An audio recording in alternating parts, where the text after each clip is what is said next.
إن الحمد لله نحمده ونستعينه ونستغفره ونتوب إليه ونعوذ به تعالى من شرور أنفسنا ومن سيئات أعمالنا. من يهده الله فلا مضل له ومن يضلل فلا هادي له، وأشهد أن لا إله إلا الله وحده لا شريك له، وأشهد أن نبينا وحبيبنا وقائدنا وقدوتنا محمدًا عبده ورسوله وصفيه وخليله، صلى الله وسلم وبارك عليه وعلى آله وأصحابه وأزواجه وأتباعه إلى يوم الدين. أما بعد، فيا أيها المسلمون، أوصيكم ونفسي بتقوى الله عز وجل. واعلموا رحمني الله وإياكم أن الوصية بالتقوى هي وصية الرب تبارك وتعالى للأولين وللآخرين. معشر المسلمين، يوافق يوم غد يوما من أيام الله العظيمة. إنه يوم عظيم واجه فيه نبي الله موسى عليه السلام أكبر طغاة الأرض الذي ملأ الأرض قتلا وسفكا للدماء، وادعى لنفسه الألوهية والربوبية. لقد علم ذلك الطاغية من بعض معاوريه أنه سيخرج من نسل نبي الله إبراهيم عليه الصلاة والسلام طفل سيكون هلاك الطاغية على يديه، فيجن جنونه، وغضب على نسل أولاد يعقوب الذين سكنوا مصر كما حكى القرآن الكريم عنهم. لقد كاد الطاغية فرعون أن يفني بني إسرائيل بكثرة من قتل، وكان الأقباط وهم قوم فرعون يكلفون بني إسرائيل بالأعمال الشاقة والدنيئة.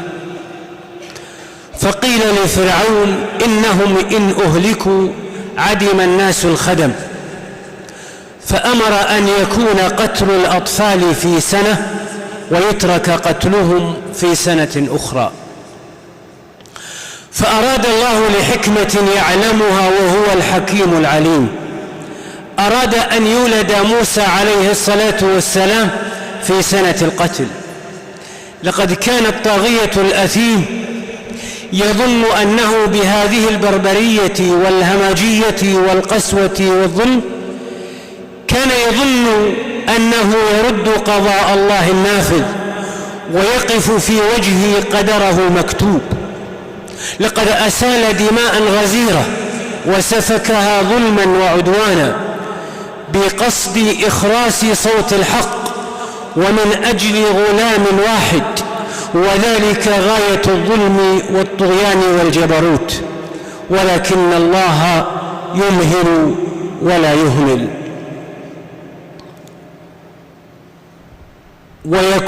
ولكن الله يمهل ولا يهمل، ويستدرج الظالمين ويملي لهم، ويكون عبرا لمن بعدهم. وإلا فكيف تسحق أمة، وكيف يباد شعب بسبب توقعات وتكهنات أن عرش الطاغية سوف يزول وأن ملكه سوف ينتهي. إن غاية الظلم أن يباد شعب ويقضى عليه من أجل أن يبقى شخص. أمة تسحق ويقضى عليها لكي يعيش واحد. لقد نسي ذلك الظالم الطاغية مع وفرة زبائنه وسطوته، نسي أنه ضعيف، وأن قدر الله نافذ، وأنه يقول للشيء كن فيكون. لقد حكم الرب وهو العليم الحكيم الذي لا يغالب، والقدير الذي لا يمانع، والجبار الذي لا يخالف. حكم وقضى وكتب أن هذا المولود الذي تخاف منه أيها الطاغية وعلى يديه سوف يزول ملكك، وقتلت بسبب أن لا يوجد نفوسا كثيرة بريئة لا ذنب لها. حكم أن تربية هذا الطفل لن تكون إلا بقصرك، ولن ينام إلا على فراشك، ولن يأكل إلا من طعامك، ولن يشرب إلا من شرابك، ثم أنت الذي تقوم بحراسته والاهتمام به، وسيكون هلاكك على يديه لأنك خالفت أمره وركبت رأسك وظلمت عباد الله.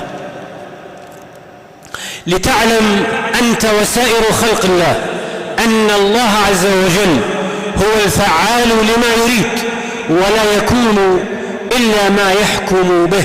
لقد حفظ الله نبيه موسى صغيرا عند أمه، ثم ألقته في النهر فاتجه الصندوق الذي يحمل بداخله واحدا من أولي العزم الخمسة، اتجه إلى قصر الطاغية، فقد كان قصره على نهر النيل.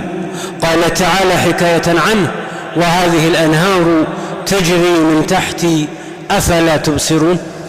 لقد وصل الصندوق إلى القصر لتكتمل حلقات الملحمة، ولتظهر علامات القدرة الإلهية، وليعلم الذين يعلقون آمالهم بغير ربهم أنهم خاسرون. وعندما رفع الرضيع إلى زوجة فرعون فرحت به وقالت لزوجها الطاغية: قرة عين لي ولك. ومعنى قرة عين سرور وفرح لي ولك. قيل إن فرعون قال: أما لك فنعم، وأما لي فلا حاجة لي فيه، فكان كذلك. قال ابن عباس رضي الله عنهما: لو قال فرعون قرة عين لي ولك لكان لهما جميعا. احفظ لسانك، لا تقول فتبتلى، إن البلاء موكل بالمنطق.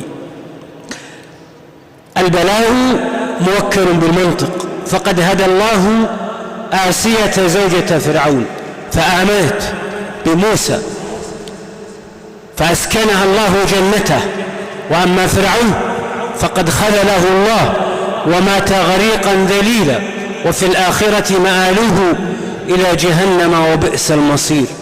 وهو وأتباعه يعذبون بالنار صباح كل يوم ومساء إلى أن تقوم الساعة. النار يعرضون عليها غدوا وعشيا، ويوم تقوم الساعة أدخلوا آل فرعون أشد العذاب. إن موسى عليه السلام لما أكثر من دعوة فرعون لجأ الطاغية إلى ما يلجأ إليه العاجزون الظالمون من البطش والتعذيب. قال: لئن اتخذت إلها غيري لأجعلنك من المسجونين. لقد نصر الله نبيه وأعلى شأنه، وآمن به سحرة فرعون فجن جنونه بعدما خسر كل الجولات، وهو الذي معه القوة والسلطان، ولكنه تعامى عن أن موسى معه ربه، وكفى بالله وليا وكفى بالله نصيرا. ومع إقامة الحجج والبراهين ومع وضوح الحق المبين، إلا أنه لم يؤمن بموسى من قوم فرعون سوى السحرة وثلاثة أشخاص، هم امرأة فرعون، والرجل الناصح الذي جاء يسعى، ومؤمن آل فرعون الذي وعظهم في قتل موسى عليه السلام. وعندما أراد الله إهلاك الطاغية وأتباعه أمر الله موسى والمؤمنين معه بالاتجاه إلى البحر الأحمر.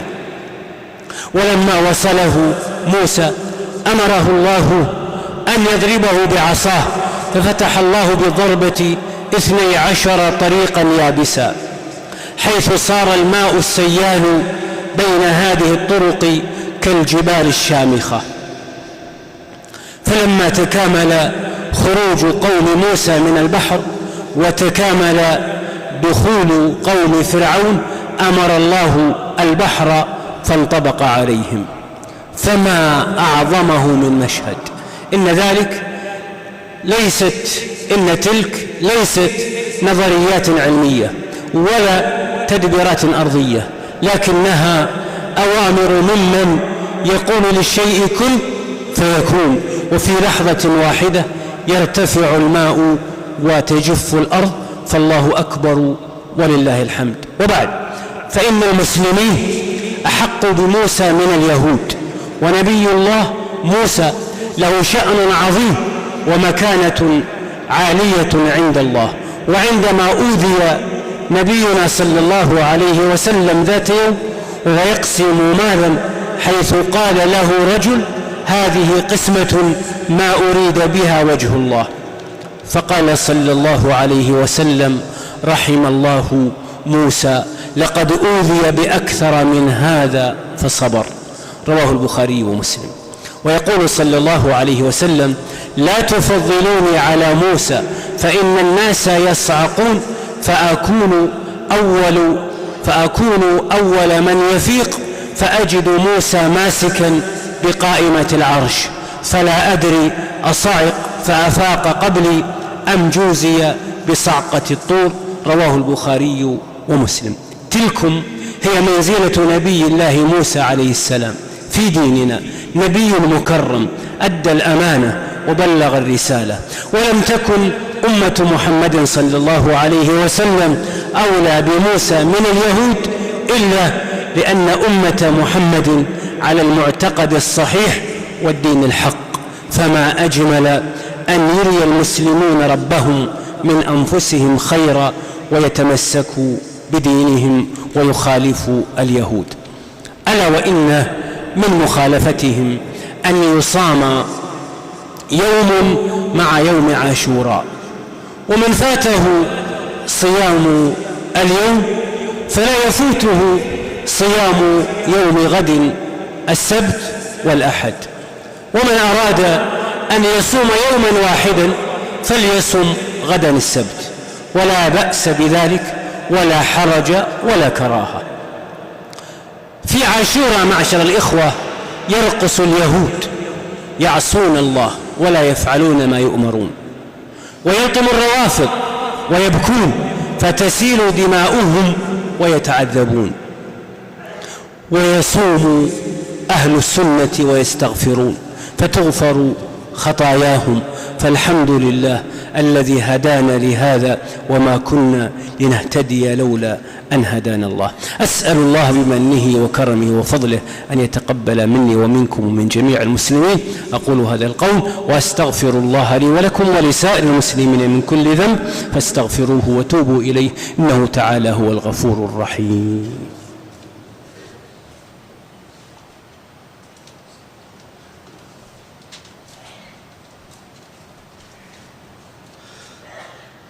الحمد لله على إحسانه، والشكر له على توفيقه وامتنانه، وأشهد أن لا إله إلا الله وحده لا شريك له تعظيما لشأنه، وأشهد أن نبينا وحبيبنا محمدا عبد الله ورسوله الداعي إلى رضوانه، صلى الله وسلم وبارك عليه وعلى آله وأصحابه وأزواجه وأتباعه إلى يوم الدين. وبعد، فيا أيها المسلمون، لا يزال جنودنا البواسل يخوضون المعارك الضارية ضد الخونة والحوثيين، فنسألك اللهم بعزك الذي لا يرام وبجلالك الذي لا يضام أن تنزل رحمتك علينا وعلى جنودنا وعلى رجال أمننا، وأن تهلك عدونا فقد طغى وبغى وجار وظلم وتكبر وتجبر. اللهم إننا بك نستجير، عز جارك وجل ثناؤك ولا إله غيرك. اللهم أسعفنا بالنصر المؤزر والفرج القريب، فاصبروا يا جنودنا وصابروا ورابطوا واحتسبوا، فكأني بالفرج القريب قد لاح في الأفق، وكأني بالنصر قد بات قاب قوسين أو أدنى، وكأني بالغمة وقد انكشفت، وبالكرب وقد تلاشى، وبأنوار النصر قد لاحت في أفق السماء، وما ذلك على الله بعزيز. معاشر الإخوة، ما أشبه الليلة بالبارحة. فإذا كان فرعون قتل كثيرا من البشر خوفا على ملكه أن يزول، فقد قتل طاغية الشام وشرد وأهان وآذى شعبا يعد بالملايين، وقد استنجد واستغاث بمن على شاكلته من الأحزاب والدول، بل واستغاث بالملاحدة على المسلمين. كل هؤلاء وأولئك جمعهم ليقتلوا شعبه المسلم.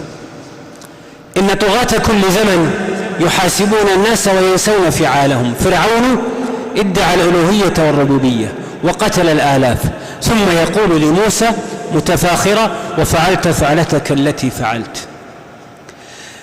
لقد كانت غزوة بدر الكبرى ضد مشرك العرب، وكانت غزوة مؤتة ضد الروم وهم النصارى، وكانت معركة القادسية ضد الفرس، وكانت معركة حطين ضد الصليبيين النصارى، ومعركة عين جالوت كانت ضد التتار، ومعركة النهروان كانت ضد الخوارج. واليوم أهلنا وإخواننا في بلاد الشام ضد هؤلاء جميعا.